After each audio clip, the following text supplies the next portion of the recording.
రాజశేఖర్ రెడ్డి లాంటి ఆయన్ని ఓడించారు, ఎన్టీ రామారావు గారు లాంటి ఆయన్ని ఓడించారు, చంద్రబాబు నాయుడిని ఓడించారు, ఇందిరాగాంధీని ఓడించారు.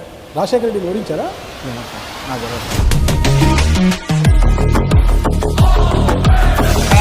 రెడ్డి గారు లాంటి CM He was really man of the masses.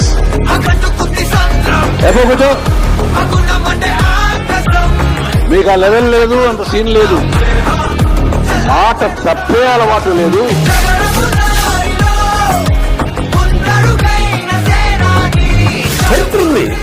మీరు రాజశేఖర రెడ్డి గారు as long as he's in Pulivendula Phule.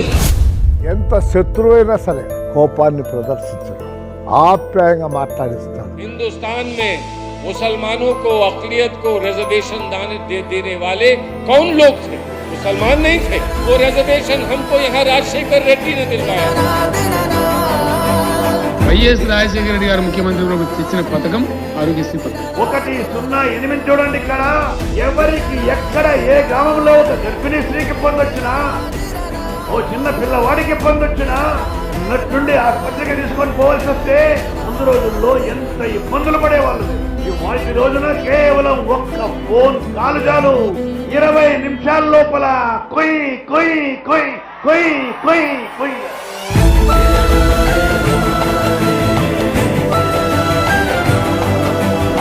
చరిత్ర చూస్తుందయ్యా, మనం అధికారంలో ఉన్నప్పుడు ఏం చేశాము, చరిత్రలో ఏ విధంగా నిలిచిపోతున్నాము అనేది ముఖ్యం. ఆయన ఇచ్చిన ఫీజు రియంబర్స్మెంట్తో చదువుకుని ఈరోజు ఇన్ఫోసిస్ లిమిటెడ్లో నేను జాబ్ చేస్తూ మా ఫ్యామిలీని నిలబెట్టగలిగానంటే కారణం వైఎస్ రాజశేఖర రెడ్డి గారు. శత్రువు అయినా సరే ఎదురుగా వచ్చి సమస్య ఉంది అంటే కాగితం తెచ్చావా, సంతకం ఎప్పుడు పెట్టాలని జేబులోంచి పెన్ను తీస్తూనే ఉండేవారు. ఇప్పుడు ఆయన రోజు ఉదయం తన ఇంటి ముందు ఎంతమంది ప్రజలు వచ్చి నిలబడి ఉంటే అంతమందిని వ్యక్తిగతంగా కలిసేవాడు. ఆ రోజుకి ఎంతమంది బయట నిలబడి ఉంటే అంతమంది దగ్గరికి తన అధికారులు వెళ్ళి నడుచుకుంటూ వాళ్ళని ఒక్కొక్కళ్ళని కలిసి వాళ్ళ మహజరు తీసుకొని వాళ్ళకు విజ్ఞప్తి ఏమిటో చూసి అవసరమైతే వాటి మీద ఇన్స్ట్రక్షన్స్ రాసి అధికారులకు ఇచ్చి అప్పటిదప్పుడు అవి ఇంప్లిమెంట్ అయ్యేట్టుగా చూసేవాడు. అందుకోసమే రాజశేఖర రెడ్డి ఉన్నంత కాలం కూడా most of the Brahmins voted for Congress party, not because Brahmins supported Congress party, but because Rajshekar Reddy was there, people voted for him. రైతుల్లో మనోస్థైర్యాన్ని క్రియేట్ చేయాలి. ఏ ఒక్క రైతు కూడా పశువులు నమ్ముకోవాల్సిన పని లేదు, ఏ ఒక్క రైతు కూడా ఆత్మహత్యలు చేసుకోవాల్సిన పని లేదు. మేమున్నాం. కేవలం మగవాళ్ళు మట్టికే సంపాదించకుండా ఆడపిల్లలు కూడా కుటుంబంలో భారం పంచుకోగలిగిన రోజున ఈ సమాజానికి మరింత మేలు జరుగుతుంది. ఈ రాష్ట్ర ప్రజలు మా పట్ల ఉంచిన విశ్వాసాన్ని ఏ ఒక్క రోజు పొరపాటును కూడా వమ్ము చేసుకోం. ఆంధ్రప్రదేశ్ ముఖ్యమంత్రి వైఎస్ రాజశేఖర రెడ్డి ప్రయాణిస్తున్న హెలికాప్టర్ నల్లమల అడవుల మీదుగా వెళ్తుండగా మిస్ అయింది. 48 గంటలు గడిచినా ఇంకా ఆచూకీ తెలియకపోవడంతో కుటుంబ సభ్యులు, పార్టీ శ్రేణులు, అభిమానులు కలవరపడుతున్నారు. ఆ టైంలో నేను స్కూల్లో ఉన్నాను. ఇన్ఫాక్ట్ హాలిడేస్ ఉన్నాయి అంటే అండ్ సార్ ఎక్కడున్నారో తెలియదు.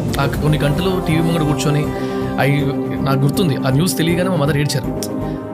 So she is not politically connected, తను పెద్ద మనిషి, సీఎం, పాపం ఎంత కష్టపడ్డాడు అన్న ఉద్దేశంలో నేనే ఇచ్చేసాను.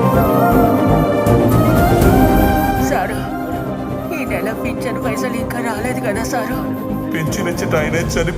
చచ్చిపోయిండు సారు. ఇంతమంది జీవితాలను మార్చినటువంటి ఒక వ్యక్తి ఇంకా గనక బ్రతికి ఉంటే చాలా మంది జీవితాలలో వెలుగు నింపేవారు.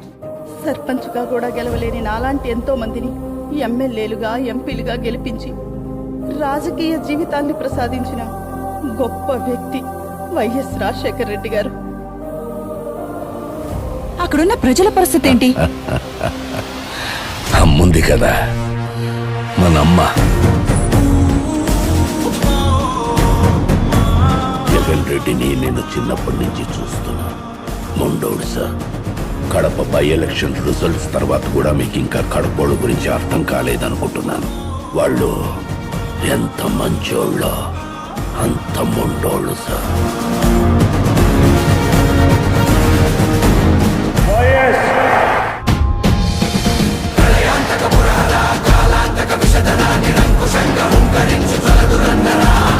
వాళ్ళ మాదిరి నాకు వయసు ఉండకపోవచ్చు, వాళ్ళ మాదిరి 40 ఏళ్ళ నాకు ఎక్స్పీరియన్స్ ఉండకపోవచ్చు అని గర్వంగా కూడా చెప్తా ఉన్నా అధ్యక్ష. చిత్తశుద్ధితో నిజాయితీగా పరిపాలన చేస్తా ఉన్నాను అని సగర్వంగా చెప్తాను.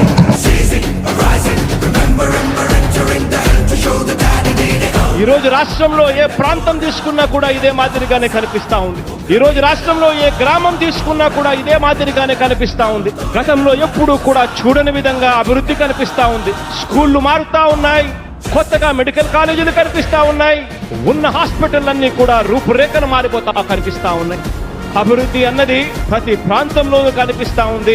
అభివృద్ధి అన్నది ప్రతి గ్రామంలోనూ కూడా కనిపిస్తా ఉంది. ఏ పేద మధ్య తరగతి కుటుంబం మీద అయినా కూడా వారికి మంచి చేసేలా మనస వాచ కర్మన మన ప్రభుత్వం ప్రతి అడుగు కూడా వాళ్లకు మంచి చేయడం కోసం తపన పడింది.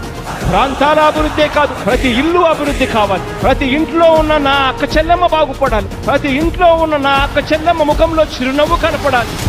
నిజంగా ఇవన్నీ కూడా ఒక తపన, ఒక తాపత్రయం. మనుషుల జీవితాలలో వెలుగులు చూడాలి, ప్రాంతాలు బాగుపడాలి.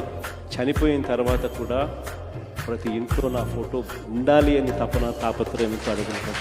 నీరు నేల ఆకాశం నీపై చూపెను పాసం. ఈ కార్యకర్తకు తోడుగా ఉన్నాం, భరోసా ఇవ్వరు. మన కోసం కష్టాల్లోనూ నష్టాల్లోనూ మన కోసం నిలబడ్డారు. జెండాలు మోసి నష్టపోయారు, ఓట్లు వేసి దెబ్బలు తిన్నారు.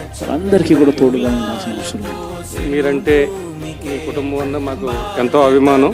ఎందుకంటే మాటిస్తే మాట తప్పని నాయకత్వం ఏదన్నా ఉందంటే మీ నుంచే మేము నేర్చుకుంటున్నాం. మేమందరం ఇంత బాధలో ఉన్నా కూడా ఎక్కడో ఒక మూల సంతోషంగానే ఉంది సార్ మిమ్మల్ని చూస్తూ ఉంటే.